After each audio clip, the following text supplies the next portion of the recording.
It's a fairly standard thing in any movie or TV show that has a romance at the center of it, that at some point during the movie or the show, there will be some kind of grand romantic gesture. Somebody is going to have to prove to somebody else that they really love them the way that they say they do, and so they do something obscene. They do something completely extraordinary to prove just how much they love them.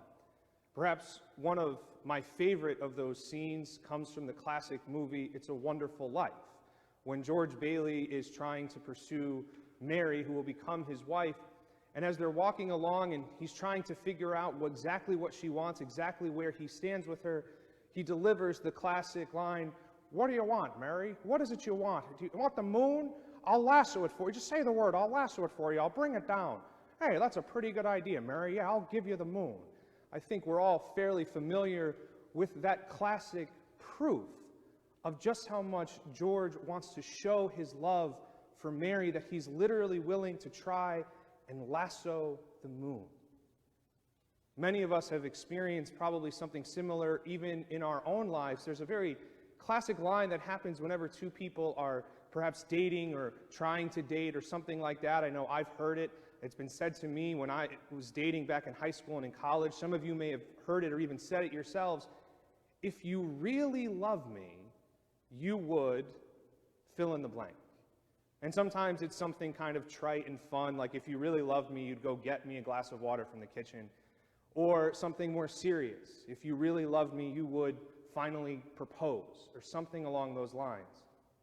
And so we have come to this conclusion that we have to prove our love, that actions have to speak louder than words, and in fact have to speak louder than emotions. And in fact, I would imagine that many of us, myself included, when we hear that famous line from St. John's Gospel, "If you love me, you will keep my commandments," just that same way. Many of us, in the voices in our head, hear that as, well, if you really loved me, you would keep my commandments. And since you don't, clearly you don't love me. Well, my friends, I'm here to tell you that is the voice of the enemy. That is the voice of the enemy saying that you will never, ever do enough to earn God's love. But see, the beautiful thing about God's love is that it's not earned. It is a gift from the God who has given us absolutely everything. The next time you hear that line, "If you love me, you will keep my commandments," I want you to hear it like this. Don't worry. If you love me, you will keep my commandments. There's just no other way that it can happen. If you love me, if you really immerse yourself in who I am, if you give yourself completely to this relationship that I have called you to, you won't be able to do anything else but keep my commandments. The life of virtue, the Christian life of virtue that we are each called to, my friends, it's not a precondition for a relationship with God. It's not a testimony to friendship. It's the fruit of that friendship. It's what happens when we immerse ourselves in the merciful and powerful love of God. Now, that's not to say that all we have to do is kind of love him in our hearts and everything is going to be okay. We live in a real world. We're faced with decisions on a daily basis about choosing one thing or another, about doing good or doing evil, following the will of God or following the voice of the world. And we have to make those decisions on a daily basis. And what Jesus is telling us is that the more you immerse yourself in my love, the closer you allow me to draw you to my merciful and sacred heart, the easier those decisions are going to become.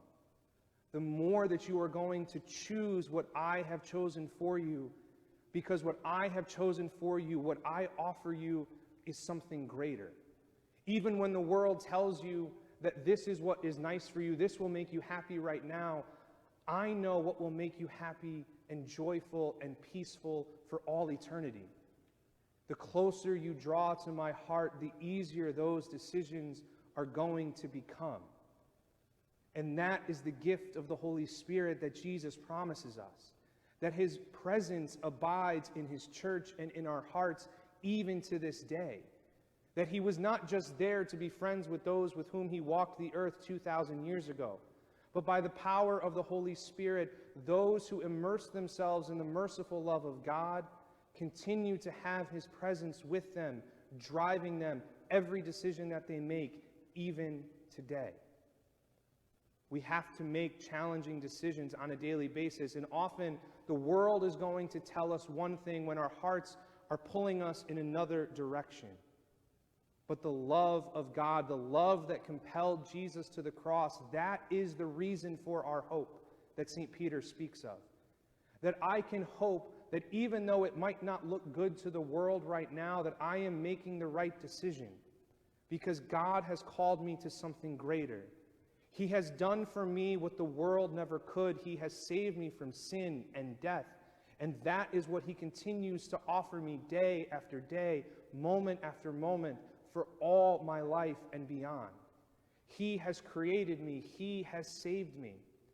And so my whole life must be a free response to that beautiful gift on the cross. Jesus did not mount the cross to prove it. He didn't say, "Look at me, I'm on the cross." There was no other choice that he could make because of how much he loved us.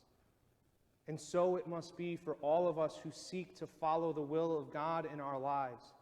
The closer we draw to him, the closer we draw to him in prayer, in finding a way to be charitable, to give of ourselves to one another, the easier those decisions, the easier the fruit of the virtuous life will grow in our lives.